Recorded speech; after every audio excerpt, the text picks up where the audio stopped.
es el norte más profundo, un lugar donde el silencio no es ausencia, sino una presencia densa que se posa sobre los árboles y convierte cada sonido en un eco lejano. Allí, en los bosques interminables de Carelia, el invierno no es una estación, es un espíritu antiguo que desciende desde el Ártico, envolviéndolo todo con una luz azulada que parece venir de otro mundo. El frío no te muerde, te atraviesa, y la nieve, tan blanca que duele mirarla, cae despacio como si flotara, como si tuviese alma propia. Algunos soldados decían que la nieve finlandesa podía respirar, y quizá no lo decían por poesía, sino porque en aquel paisaje helado uno sentía que cada centímetro de tierra estaba vivo, atento, expectante. En ese escenario que bordeaba lo irreal, se libraba una guerra que no parecía hecha de hombres, sino de sombras. Mientras las columnas soviéticas avanzaban torpes, hundiéndose en la nieve hasta la cintura, algo se movía entre los pinos sin ruido, sin huella, sin gesto humano. Eran apenas destellos, cambios leves en la textura del blanco, vibraciones que el ojo humano no alcanzaba a descifrar, y sin embargo estaban ahí. A veces un soldado soviético juraba haber visto una figura pequeña y completamente blanca, chaqueta, guantes, capucha, incluso el fusil camuflado, deslizándose como un pensamiento fugaz entre los troncos. Otras veces no se veía absolutamente nada, y aun así, un disparo perfecto, limpio, casi quirúrgico, caía desde ninguna parte. Los finlandeses lo llamaban simplemente uno de los nuestros, pero para el enemigo empezó a convertirse en algo distinto, algo que la lógica no explicaba. Un fantasma de la nieve, una presencia silenciosa que aparecía y desaparecía sin dejar rastro, como si la propia tierra lo hubiese parido para defenderla.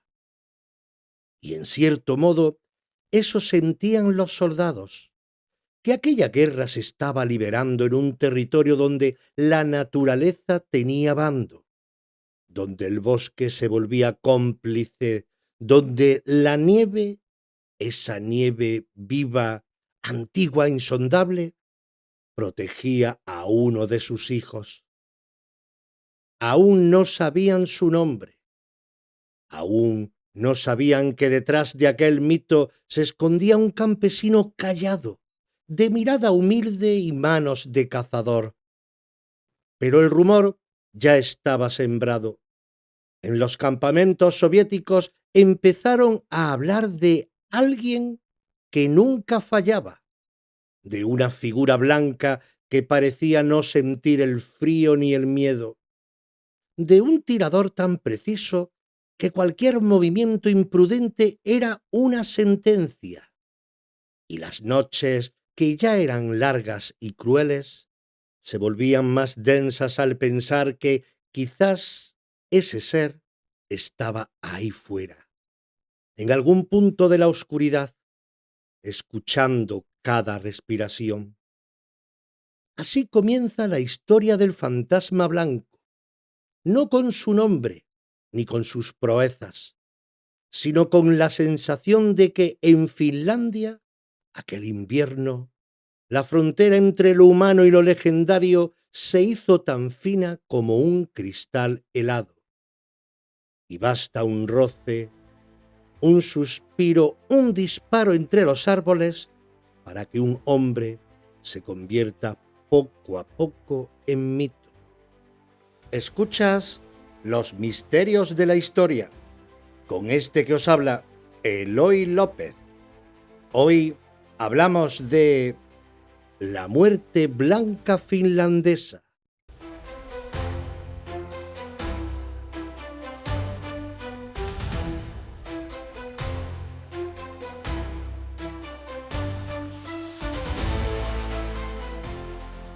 La guerra de invierno, cuando un país diminuto desafió a un gigante.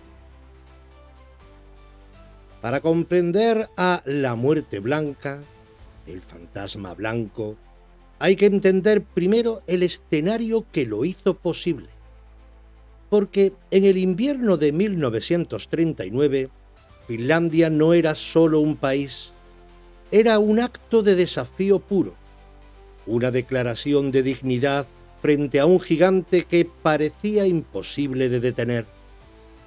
El mundo apenas empezaba a asumir que la Segunda Guerra Mundial había estallado cuando la Unión Soviética, convencida de que aquella pequeña nación del norte sería un trámite rápido, decidió avanzar sobre ella con la seguridad del que cree que la fuerza bruta puede resolverlo todo. Pero Finlandia no era un territorio cualquiera. Era un país joven, escarpado, nacido entre hielos, donde cada familia sabía lo que significaba ganarse la vida en la dureza de los bosques y del frío extremo. Sus gentes estaban acostumbradas a sobrevivir donde otros ni siquiera podían imaginar vivir. Y por eso, cuando la invasión empezó, no fue solo un choque de ejércitos, fue la colisión de dos formas de entender el propio suelo. Para unos, una frontera estratégica, para los otros, el hogar por el que estaban dispuestos a darlo todo. Las columnas soviéticas avanzaban lentas, pesadas, visibles, arrastrando tanques que se quedaban atascados en la nieve profunda. Sus soldados sufrían un frío al que no estaban acostumbrados, un frío que no perdona, que te corta las manos hasta convertirlas en madera y que te obliga a moverte despacio, cada paso como si cargaras con el peso del mundo. Las rutas se deshacían bajo sus botas, los bosques se cerraban como un laberinto y la nieve reflejaba la luz del cielo hasta el punto de desorientar a cualquiera. Mientras tanto, los finlandeses se movían como si todo aquello fuese su terreno natural. Esquiaban sobre la nieve a velocidades que parecían imposibles para un soldado cargado. Sabían dónde pisar para no hundirse, cómo ocultarse, cómo desaparecer en un bosque blanco sin dejar rastro. Y sobre todo, sabían escuchar el crujido de una rama, la respiración alterada de una patrulla enemiga, la forma en que el viento cambiaba de dirección anunciando una ventisca.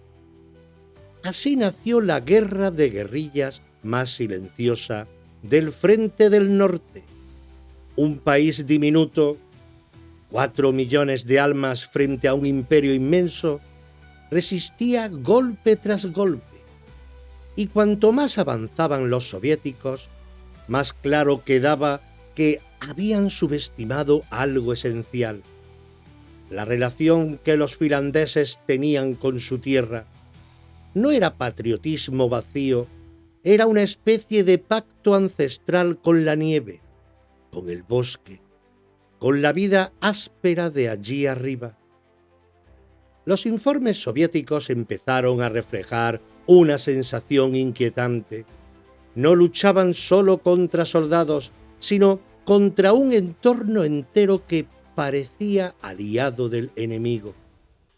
Los árboles ocultaban emboscadas, la noche se hacía eterna, las temperaturas caían por debajo de lo soportable, y en medio de esa tormenta viviente, empezaba a circular el murmullo de que había figuras individuales, no unidades enteras, no posiciones fijas, capaces de diezmar pelotones enteros sin que nadie viera de dónde venía el disparo. La guerra de invierno se convirtió así en un escenario donde lo real y lo legendario se mezclaban, donde la lógica militar quedaba en entredicho, donde un país pequeño demostraba que el tamaño no siempre decide el destino. Y fue en ese campo helado, bajo ese cielo gris y bajo esa nieve que parecía tener memoria, donde empezaron a escucharse las primeras historias del tirador invisible, del hombre blanco que acechaba desde la nada. Porque antes de tener un nombre, antes de ser un héroe nacional o un mito militar, ya existía el rumor. Y no hay nada más poderoso en medio de una guerra que un rumor que se propaga más rápido que el viento.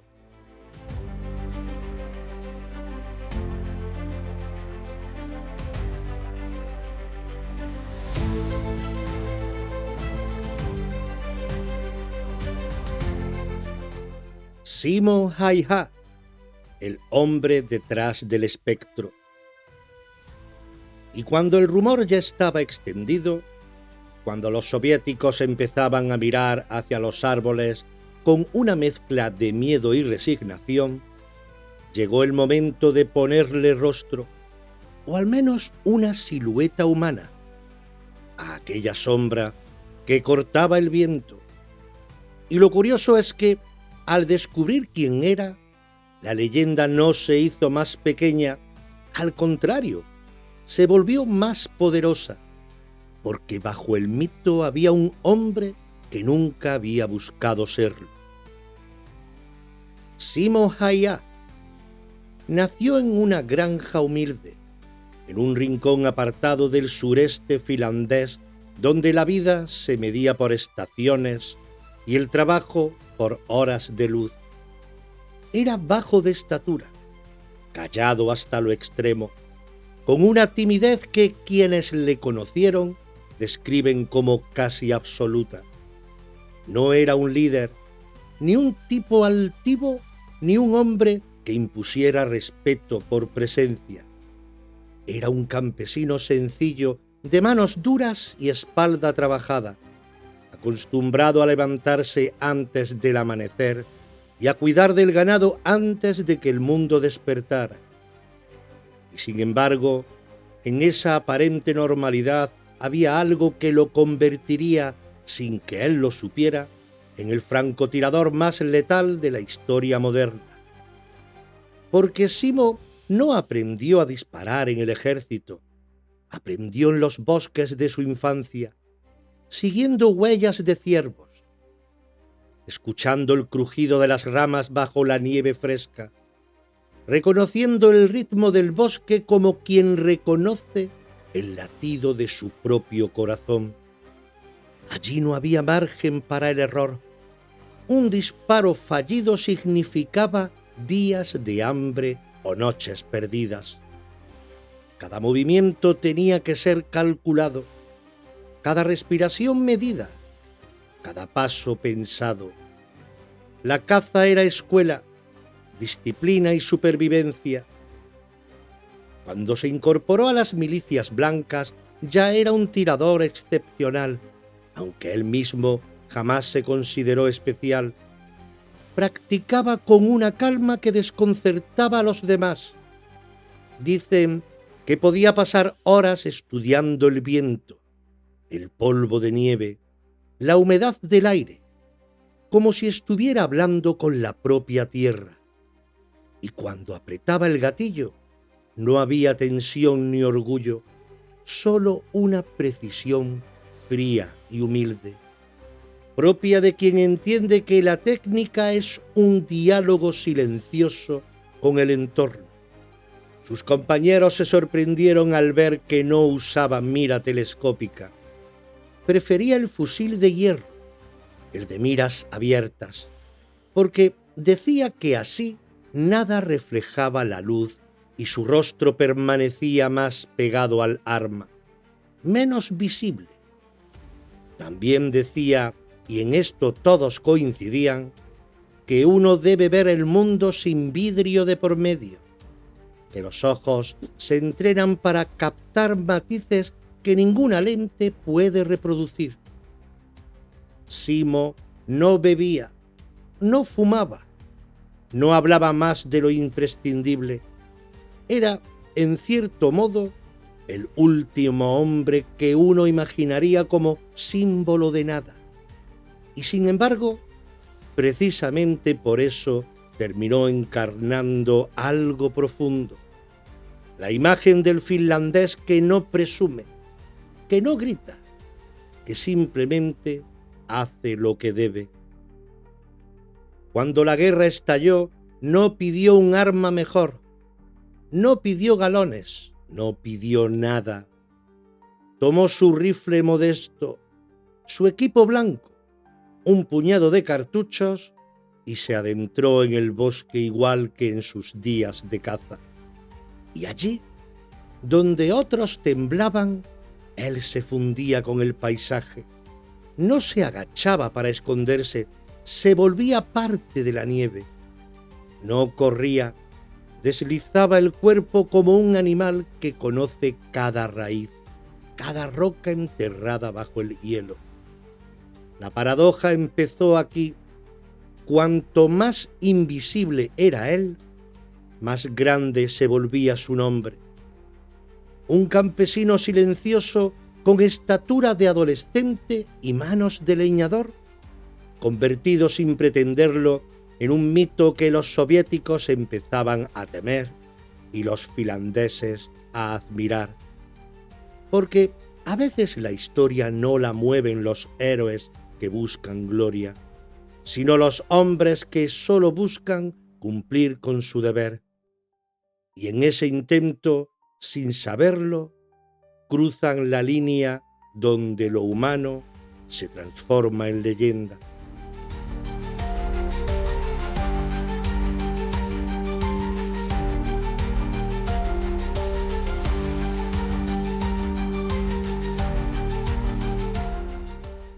El nacimiento del mito. Tácticas que parecían imposibles. Y así, con ese silencio de campesino que hablaba más que cualquier discurso, Simo Häyhä empezó a tejer la red de tácticas que lo convertirían en un espectro. No inventó nada nuevo, no desarrolló una técnica secreta transmitida por maestros ocultos. Simplemente llevó al extremo una comprensión del entorno que había mamado desde niño. Y fue ese dominio absoluto de la nieve, del tiempo y del propio cuerpo lo que hizo que sus movimientos empezaran a parecer inhumanos. Lo primero que llamó la atención fue su decisión de renunciar a la mira telescópica. En un tiempo donde los francotiradores buscaban la precisión tecnológica, él la evitaba. El motivo era simple: un cristal puede reflejar el sol, y un reflejo puede ser una sentencia. Prefería acercar la mejilla al metal helado del fusil, sentirlo como parte de su propio cuerpo, disparar con la misma naturalidad con la que un cazador dispara desde lo más profundo de un bosque que conoce como su hogar. Esa cercanía también reducía su silueta. Era casi como si encogiera el cuerpo, como si se despojara de todo lo que pudiese delatarlo. Un fusil sin brillo, un rostro cubierto, un perfil mínimo. Nada que atrajera la mirada enemiga. Luego estaba su forma de preparar el terreno. Mientras otros se tumbaban sobre la nieve confiando en su camuflaje blanco, él disponía la escena como si fuera una coreografía con la naturaleza. Compactaba la nieve frente al fusil para que el disparo no levantara un pequeño estallido de polvo blanco que pudiera ser visto a distancia. A su alrededor moldeaba cavidades pequeñas en la nieve para romper la línea del viento, para amontonar aire caliente y así evitar que el vapor de su respiración se hiciera visible. A veces incluso se llenaba la boca de nieve para enfriar el aliento y convertirlo en un suspiro invisible. Estas cosas las hace un hombre cuando entiende que un movimiento tan leve como un hilo de vaho puede significar la muerte. Su posición podía mantenerse inmóvil durante horas. Y cuando digo horas, digo inmovilidad absoluta. No la quietud que espera, sino la quietud que escucha. Su mente se sincronizaba con el ritmo del bosque, con los sonidos diminutos que a otros le parecerían ruido de fondo. Un crujido de hielo, un pájaro que levanta vuelo más rápido de lo habitual, el viento que sopla desde un ángulo distinto al esperado. Todo le hablaba, todo formaba parte de su mapa sensorial. Simo no buscaba sus objetivos, dejaba que los movimientos de la naturaleza le dijeran dónde estaban. También equivocan quienes piensan que disparaba desde altas distancias. La mayoría de sus disparos eran a media distancia, donde un error de milímetros significa fallar. Lo hacía sin prisas, con una frialdad que no era crueldad, sino concentración total. Y lo más desconcertante, rara vez repetía posición. No dormía en el mismo lugar dos veces. Se movía constantemente, siempre un poco más adelante o un poco más al flanco, siempre donde nadie lo esperaba, siempre sin dejar huellas visibles. Algunos decían que se desplazaba como un animal ligero, otros que se deslizaba como un espíritu. Lo cierto es que manejaba los esquís como una extensión natural de su cuerpo y sabía borrar sus rastros como un experto trampero. La suma de todo esto dejó un impacto inmediato. Las unidades soviéticas empezaron a registrar bajas en patrones que no podían explicar. Un disparo perfecto, luego silencio.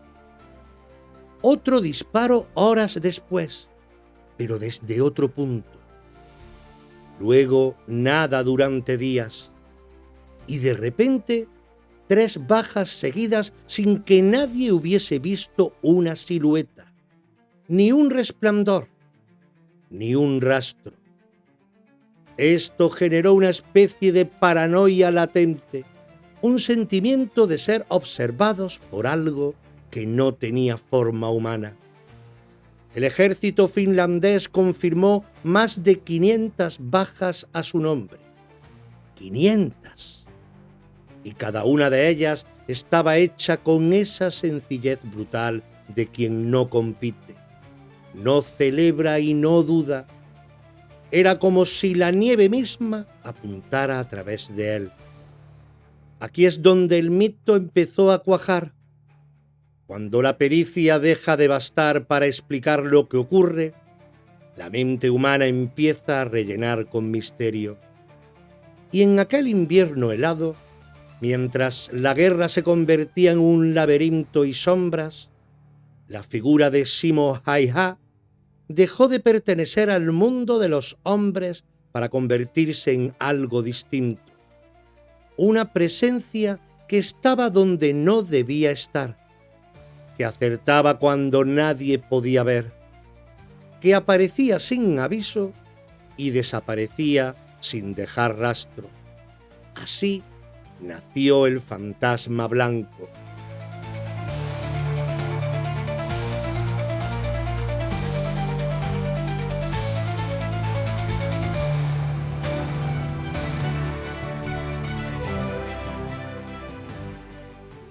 El terror soviético, cuando un hombre se convierte en una pesadilla colectiva.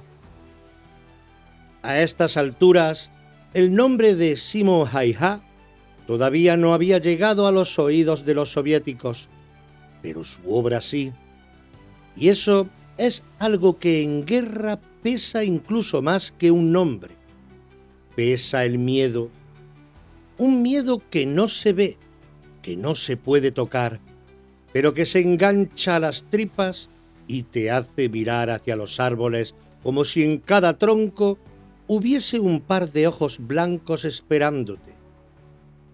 Fue así, sin intención, sin propaganda, sin héroes de cartón, como un solo hombre empezó a convertirse en una pesadilla colectiva. Imagina a una patrulla soviética avanzando por aquellos bosques sin fin. Soldados agotados, con los pies entumecidos, las manos que apenas sienten el fusil y la respiración que se condensa en nubes densas. No conocen el terreno, no entienden el clima, no saben leer la huella de un esquí. Para ellos, la nieve es un obstáculo, para los finlandeses es su hogar. Y es entonces cuando ocurre un disparo seco, preciso, tan rápido que suena más como un latido que como un arma. Un hombre cae, los demás se congelan, los ojos abiertos como platos, intentando localizar de dónde vino el tiro. Pero no hay destello, no hay movimiento, no hay sombra que delate al tirador. Solo un silencio que se hace más profundo, un silencio que pesa como una sentencia. Y entonces pasa algo aún peor, la espera. Esa espera eterna en la que sabes que si te mueves, quizás sea tu turno, o quizá no, quizá el fantasma ya se ha ido, o quizá sigue ahí, observando, midiendo, decidiendo. Cada segundo se vuelve un filo que corta la mente. Algunos soldados soviéticos empezaron a decir que el bosque susurraba, que había algo en la nieve que seguía sus pasos. Otros aseguraban haber visto una figura blanca, apenas un destello, como un reflejo de luna sobre hielo. No sabían si era real o fruto del agotamiento, pero daba igual. La mente humana rellena los huecos cuando el miedo cala hasta el hueso. Los mandos soviéticos comenzaron a preocuparse. La eficiencia del fantasma blanco rompía cualquier lógica militar.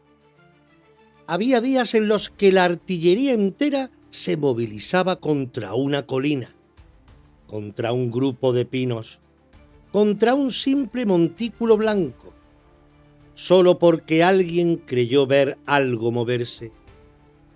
Hubo incluso unidades enviadas específicamente a neutralizar al espectro.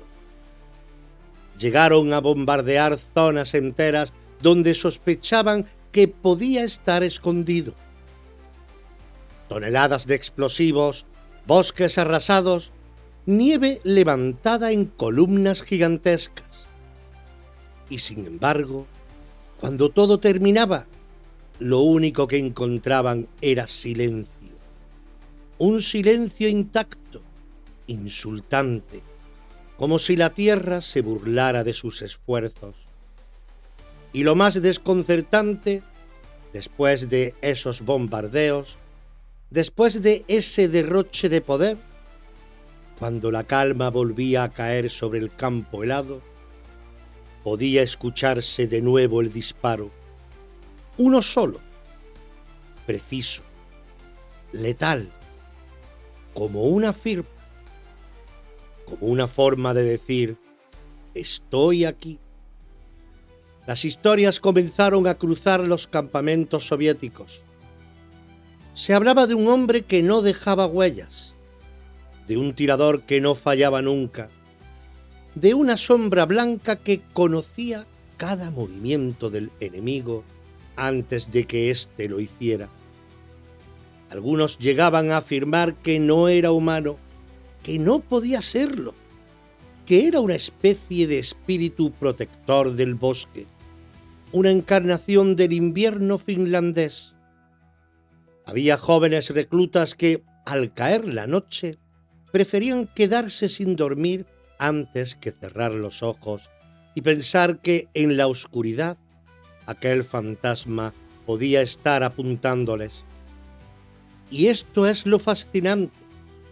No fue la cantidad de bajas lo que creó el mito, fue la forma, la manera en que un hombre normal, sin entrenamiento de élite ni armas especiales, desató un miedo tan profundo que alteró la moral de todo un ejército.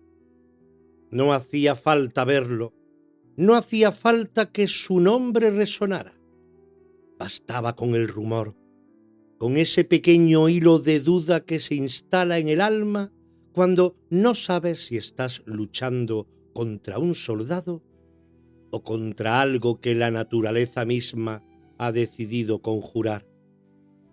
Así, mientras los soviéticos avanzaban agotados, hambrientos y congelados, el fantasma blanco crecía, no en tamaño, no en fama, sino en presencia.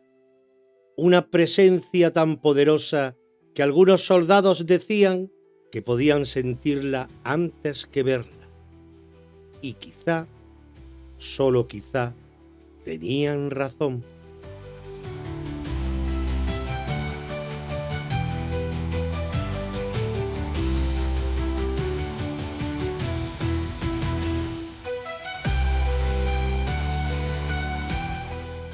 La herida y el rostro perdido.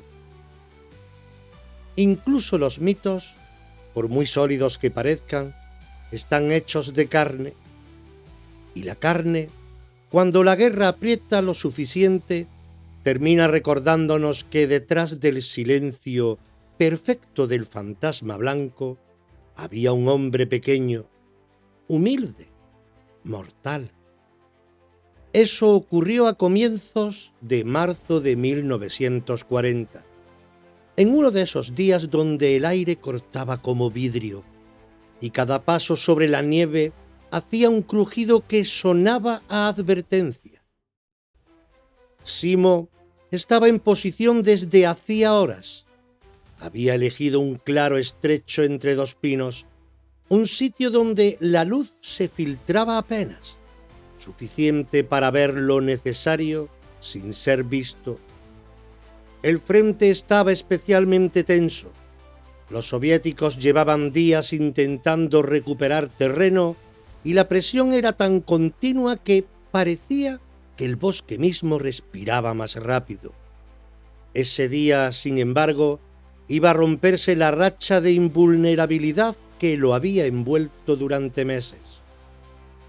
Los soviéticos, desesperados por acabar con aquella sombra que le estaba destrozando el alma, habían empezado a desplegar no solo tiradores, sino munición especial.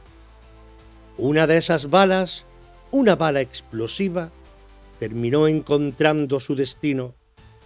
El impacto llegó sin aviso. Para los compañeros que estaban cerca, fue como si el aire hubiese estallado de repente. Un fogonazo, un sonido seco y luego un golpe sordo contra la nieve. La bala le entró por el lado izquierdo del rostro y estalló dentro. No fue un disparo limpio, no fue un roce, fue destrucción pura. Una parte de la mejilla le saltó, la mandíbula quedó destrozada, los dientes se esparcieron sobre la nieve como semillas negras. Su rostro, ese rostro anónimo que nadie conocía más allá de su humilde sonrisa campesina, quedó convertido en una masa de sangre, nieve y astillas de hueso. Y aun así, incluso en ese instante, no gritó. Se desplomó, sí, pero sin soltar un alarido, como si su cuerpo, incluso en su derrumbe, quisiera seguir fiel al silencio que le dio nombre. Sus compañeros corrieron a socorrerlo y lo arrastraron entre los árboles. La sangre se congelaba al salirle de la boca, formando hilos rígidos que colgaban como pequeños cristales. La respiración era apenas un ronquido húmedo, una mezcla de vida y gorgoteo. Y sin embargo, aquí viene lo impresionante. No murió, ni allí ni en el trayecto, ni en los días siguientes. Su corazón siguió latiendo como cuando pasaba las mañanas cazando en los bosques de su infancia. Era como si, a pesar del daño, algo dentro de él se negara a dejar que la historia terminara allí. Se mantuvo en coma varios días. Tardaron horas en reconocerlo cuando lo llevaron a la enfermería. Su rostro era irreconocible, desfigurado de forma brutal. Los doctores pensaron que no sobreviviría, pero sobrevivió. Y cuando abrió los ojos, el mundo ya había cambiado.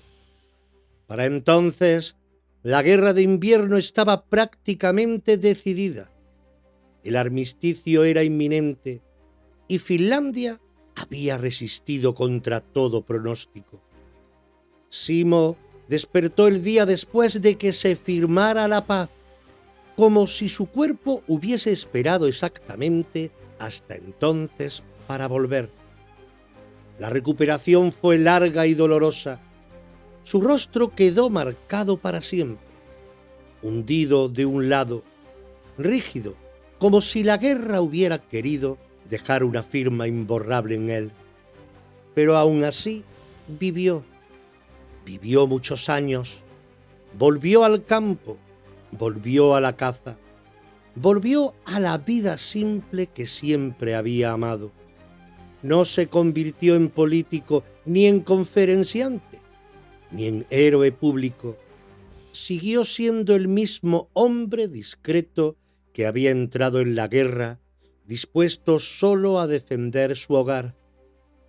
Lo más curioso es que jamás presumió de nada. Cuando le preguntaban por sus hazañas, solo decía: hice lo que me ordenaron y lo hice lo mejor que pude. Así hablaba un hombre que había pasado de ser un campesino tímido a convertirse en una leyenda viviente. Nunca buscó gloria, nunca buscó fama. Lo único que pidió años después fue una vida tranquila con su perro, su bosque y su rifle para cazar alces. Y así, con el rostro marcado para siempre, con la humanidad desnuda tras la máscara del mito, Simo Aija cerró la parte de su vida en la que fue un fantasma. Porque el fantasma no era él, era lo que los demás veían. Él siempre fue simplemente Simo, el hombre que conocía la nieve mejor que nadie y que, por un instante en la historia, se convirtió en la sombra más temida del invierno.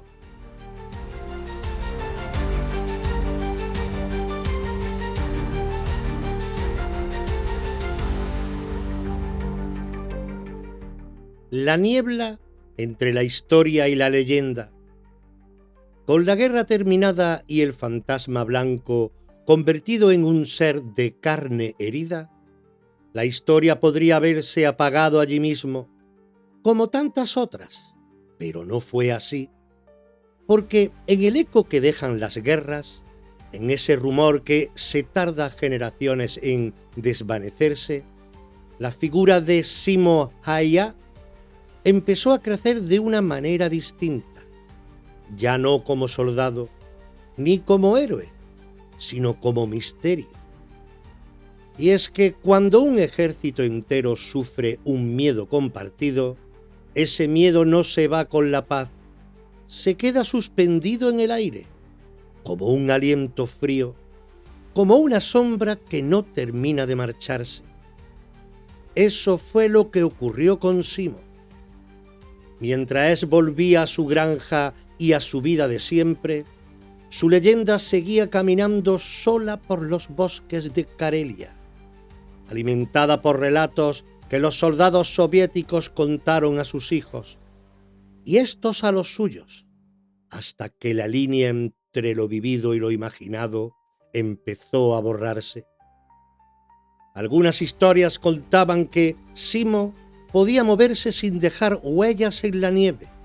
Y claro, uno sabe que esto no puede ser cierto, pero si escuchas la historia completa, entiendes por qué nació ese rumor. Los finlandeses tenían una habilidad casi instintiva para deslizarse con esquís ligeros, dejando huellas tan simétricas y limpias que, vista desde lejos, parecían del viento más que de un hombre. Y cuando un tirador se desplaza al amanecer o al atardecer, cuando la nieve aún no ha asentado, el rastro se difumina solo. A los ojos agotados de los soviéticos, aquello parecía magia.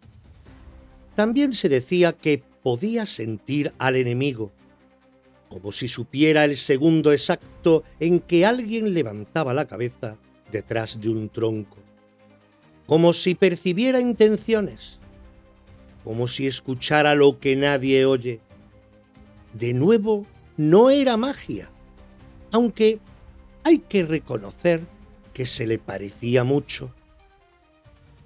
Simo tenía un oído extraordinario, entrenado desde la niñez para distinguir entre el crujir natural del bosque y el que hace una bota extraña.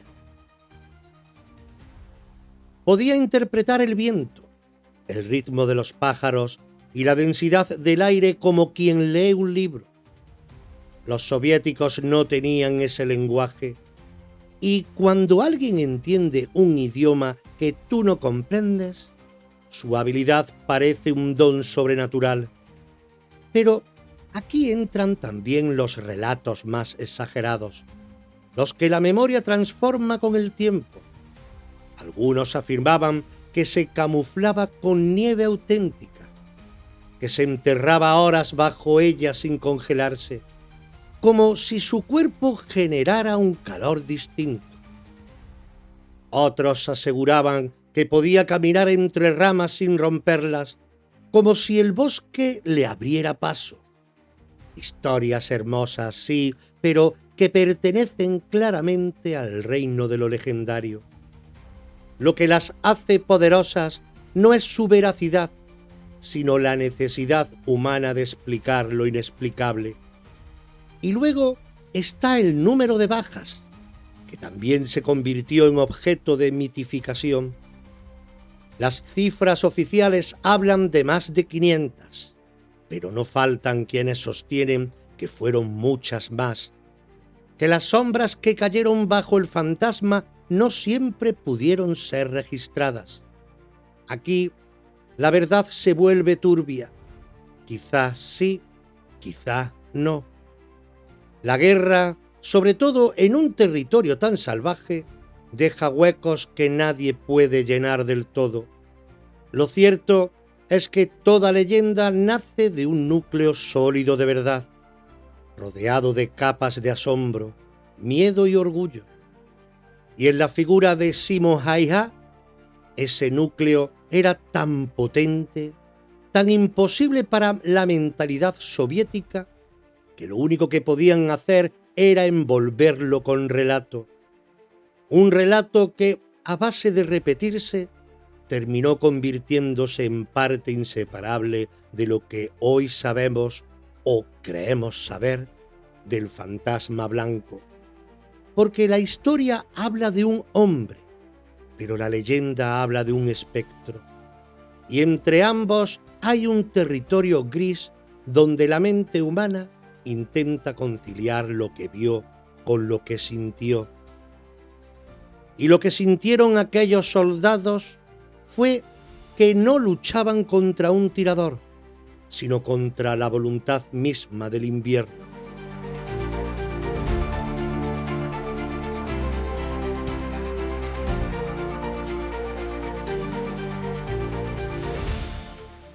¿Qué hace a un humano convertirse en mito?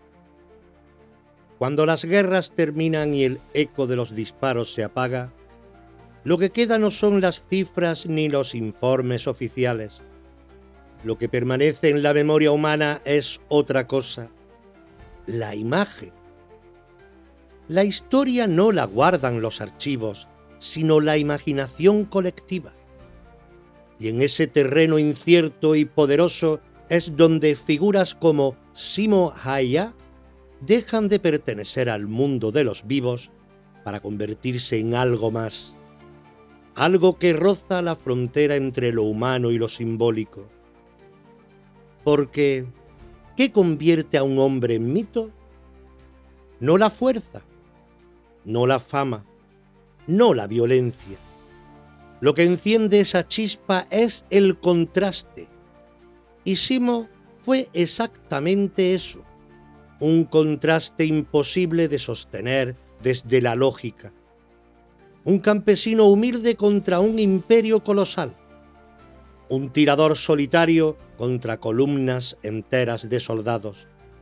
Un cuerpo pequeño enfrentado a la maquinaria más temida de su tiempo.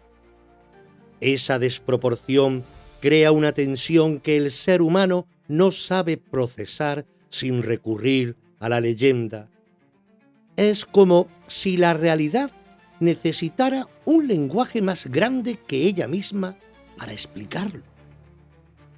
Y a ese contraste hay que sumarle algo más profundo: la impenetrabilidad. Simo nunca habló demasiado, nunca se explicó, nunca adornó nada. Y cuando alguien no se justifica, no se exhibe, no busca la mirada ajena, lo que proyecta es misterio. Y el misterio es el combustible de todos los mitos.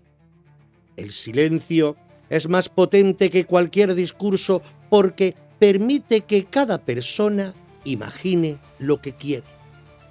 Y así fue. Cada soldado soviético, cada finlandés, cada historiador rellenó los huecos con su propia visión. Unos vieron un héroe, otros vieron un espectro, otros vieron un símbolo de resistencia, otros simplemente una anomalía de la guerra. Pero todos coincidían en lo mismo: no era un soldado cualquiera. Luego está el blanco absoluto, el blanco que cubre el cuerpo, el fusil, la piel, la respiración. El blanco aquí no es pureza, sino invisibilidad. El blanco que no se distingue del paisaje. Ese color que en cualquier otro contexto sería inocencia, en la guerra se convierte en superstición. Un enemigo vestido de negro puede ser visto. Un enemigo vestido de blanco desaparece. La mente humana teme lo que no puede señalar con el dedo. Y cuando el enemigo se vuelve invisible, lo convierte en espíritu. Pero también hay algo profundamente humano en cómo nació el mito de Simo. No fue propaganda, no fue ambición personal, ni manipulación política. Fue miedo. El miedo más primitivo, el miedo a lo desconocido. ese miedo que convierte una rama en un brazo, una sombra en una amenaza, una figura distante en un ser sobrenatural. El fantasma blanco creció en la mente de quienes lo temían, no en la postura de quienes lo admiraban, y por eso su mito es tan potente. Nace del interior del enemigo, no de sus propios compatriotas. Y está, por último, el elemento más importante de todos, la humildad. Un mito forzado por un hombre que busca reconocimiento se desvanece. Un mito no nace de quien se proclama, sino de quien calla. Simo nunca pidió nada, nunca se llamó a sí mismo héroe, nunca quiso un pedestal. Fue ese rechazo constante a la grandilocuencia lo que reforzó aún más la idea de que ya había algo especial en él, como si el bosque hubiera escogido a uno de los suyos y lo hubiese devuelto a la niebla después de usarlo. Así, un hombre pequeño, tímido, sin más ambición que proteger su hogar, terminó convertido en un arquetipo universal, el guerrero invisible, el protector silencioso, la sombra que aparece cuando la luz falla. Y lo más curioso es que, al final, el mito no habla de él, habla de nosotros, de nuestra necesidad de creer que, en los momentos más oscuros, puede surgir una figura improbable que incline la balanza, de la esperanza de que el tamaño del enemigo no lo sea todo, de la intuición ancestral de que la naturaleza a veces toma bando. Eso es lo que convierte a un humano en mito, no sus actos, sino el eco que esos actos despiertan en el alma de quienes los observan.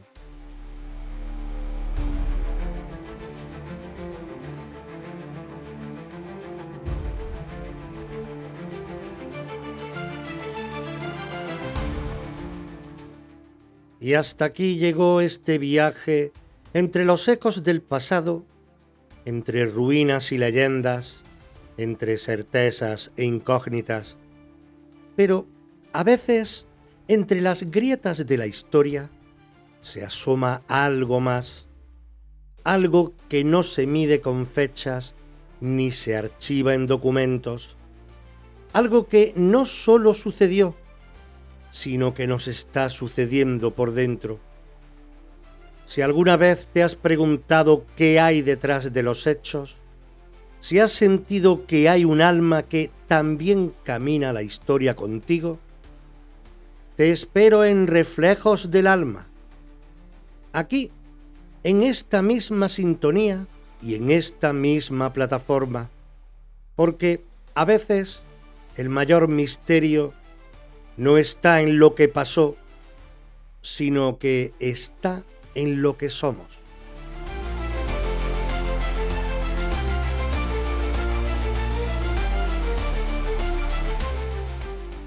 Este podcast y todos los creados bajo los sellos Reflejos del Alma o Los Misterios de la Historia son propiedad intelectual de la Asociación Cultural Reflejos del Alma, ACRA. Su producción, creación y realización corresponden a dicha asociación sin ánimo de lucro. Cuenta con la colaboración desinteresada y sin percepción económica alguna de Eloy López como voz narradora, en calidad de voluntario.